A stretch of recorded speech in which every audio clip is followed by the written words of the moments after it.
Par une journée de juillet étouffante à Strasbourg, en 1518, une silhouette solitaire s'avança dans la rue. Frau Trophäa. L'air vibrait sous la chaleur. Les pavés semblaient fondre sous ses pas. Personne ne savait encore que ce moment allait marquer le début d'une histoire étrange et terrifiante. Elle ne marchait pas, elle ne courait pas. Elle commença à danser, comme poussée par une force invisible, ses bras et ses jambes se mouvant sans qu'elle semble pouvoir les contrôler. Il n'y avait pas de musique, seulement le claquement de ses chaussures sur les pavés. Un rythme étrange et hypnotique qui résonnait dans la rue déserte. Son visage était vide, ses yeux lointains, comme si elle voyait quelque chose que personne d'autre ne percevait. Un voile semblait la séparer du monde réel. Ses mouvements étaient saccadés, contre nature, comme tirés par des fils invisibles.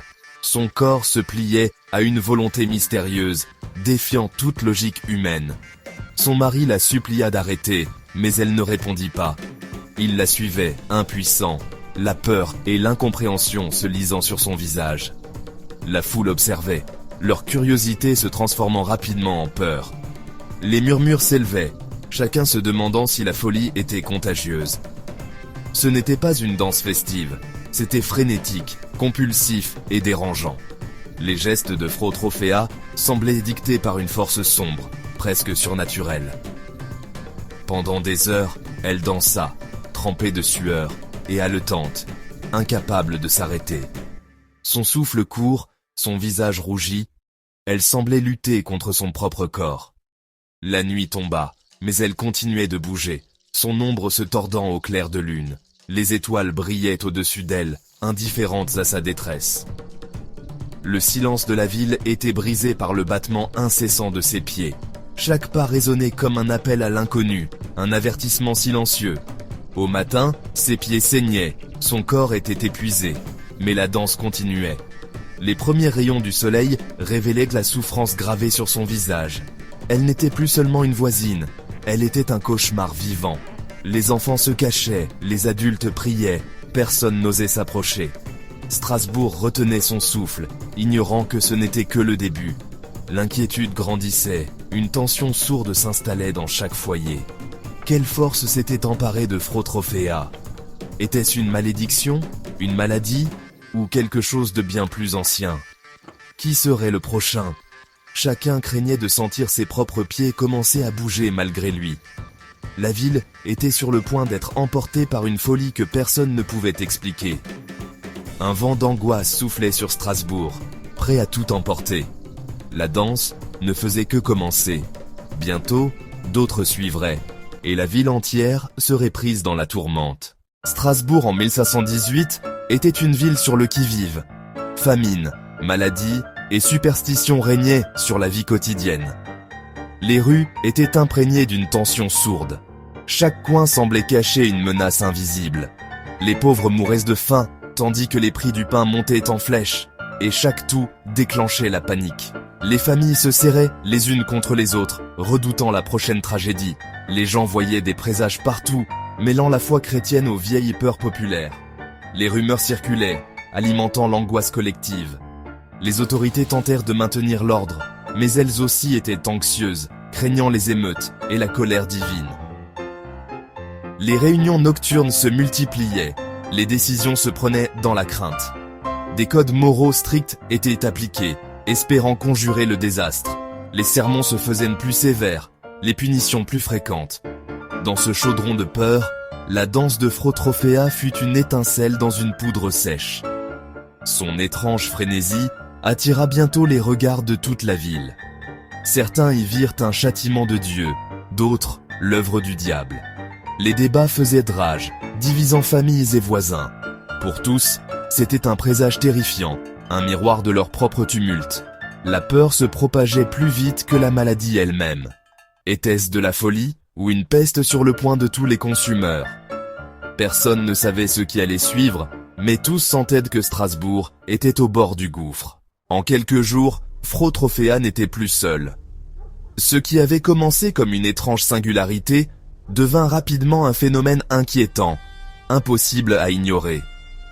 Voisins, commerçants, même des enfants commencèrent à danser, saisis par la même compulsion. Les sons habituels de la ville s'estompèrent, remplacés par le frottement des pieds et les cris de douleur. Jour et nuit, la place résonnait de cette étrange cacophonie, et personne ne semblait capable d'y échapper.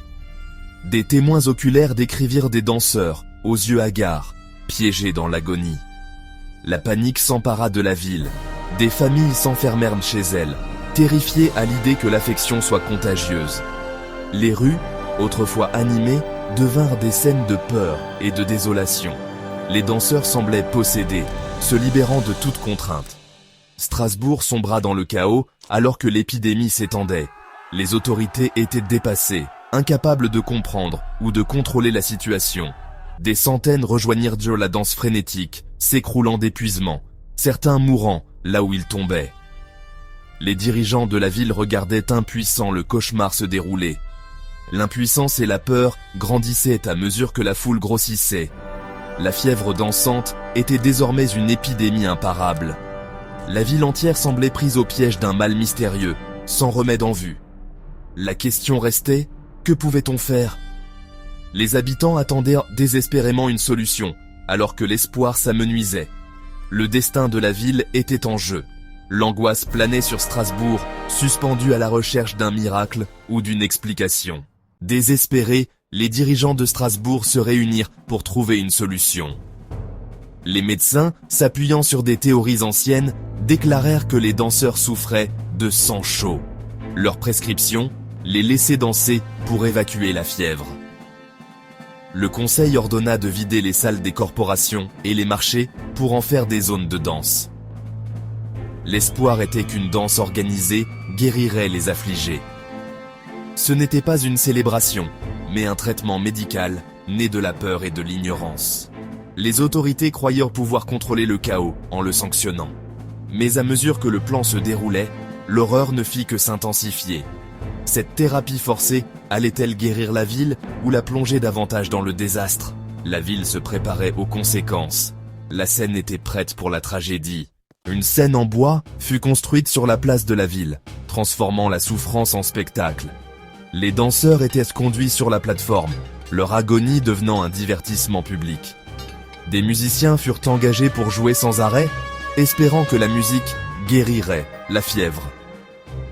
Le résultat fut une scène cauchemardesque, des airs joyeux se heurtant aux cris de douleur. La musique alimentait la folie, entraînant davantage de personnes dans la danse. Les corps s'effondraient d'épuisement et de mort, mais la danse continuait. Le nombre de morts augmenta, la scène glissante de sueur et de sang. Les autorités regardaient avec horreur leurs remèdes se transformer en marches funèbres. La compréhension de la peste par la ville était brisée. Ce n'était pas une simple maladie. Quelque chose de bien plus sinistre était à l'œuvre. Alors que la médecine échouait, la ville se tourna vers la foi et la superstition. Certains croyaient que les danseurs étaient maudits par Dieu, d'autres y voyaient une possession démoniaque. Des prêtres menèrent des processions et des exorcismes, mais rien n'arrêta la danse. Des murmures se répandirent d'une malédiction de Saint Vitus, invoquée contre les blasphémateurs. Dans leur désespoir, les autorités conduisirent les danseurs en pèlerinage à son sanctuaire, espérant un miracle. Ils portèrent des chaussures rouges et des croix, priant pour le pardon. Les dirigeants de la ville s'accrochaient à l'espoir, mais l'issue était incertaine. La foi réussirait-elle là où la raison avait échoué ? Les médecins de Strasbourg étaient perplexes. Leur théorie du sang chaud avait échoué, et leur réputation en souffrait. Ils envisagèrent l'empoisonnement à l'ergot de seigle, un champignon du seigle provoquant spasmes et hallucinations. Mais cela ne correspondait pas aux symptômes. Des troubles neurologiques furent également débattus, mais l'ampleur et la contagiosité défiaient toute explication. L'affection se répandait comme une illusion partagée, non comme une maladie. Chaque théorie avait des failles. La véritable cause restait insaisissable. Les médecins documentèrent tout, mais ne trouvèrent aucune réponse. Le mystère s'épaississait, exposant les limites de leur connaissance. La réponse était-elle cachée dans l'esprit et non dans le corps ? Des siècles plus tard, une nouvelle théorie émergea, la maladie psychogène de masse ou hystérie collective. Sous un stress extrême, famine, maladie, peur, l'esprit peut manifester la souffrance dans le corps. La danse de Frau Trophéa a pu déclencher une contagion psychologique. Le spectacle, validé par les autorités, a créé une boucle de rétroaction, entraînant davantage de personnes dans la transe. La danse est devenue une libération désespérée et inconsciente d'une anxiété insupportable. L'état de transe correspondait aux descriptions modernes de la dissociation. La peste s'est propagée non par des germes, mais par la suggestion et la croyance partagée. Les actions de la ville n'ont fait qu'intensifier l'hystérie. Mais l'esprit seul pouvait-il pousser les gens à danser jusqu'à la mort? La question demeure. À mesure que l'été déclinait, la peste dansante s'estompa, laissant derrière elle mort et traumatisme. La ville démantela les scènes et tenta d'oublier. Mais les cicatrices demeuraient. Des centaines avaient en souffert. Des dizaines, peut-être plus, étaient mortes. L'événement devint une légende sombre, un avertissement du pouvoir de l'esprit sur le corps. Aujourd'hui, les rues de Strasbourg sont paisibles, mais l'histoire perdure. La ligne entre la raison et la folie reste mince. La danse a cessé, mais ces questions résonnent à travers l'histoire. Certains mystères, semble-t-il, ne se reposent jamais vraiment.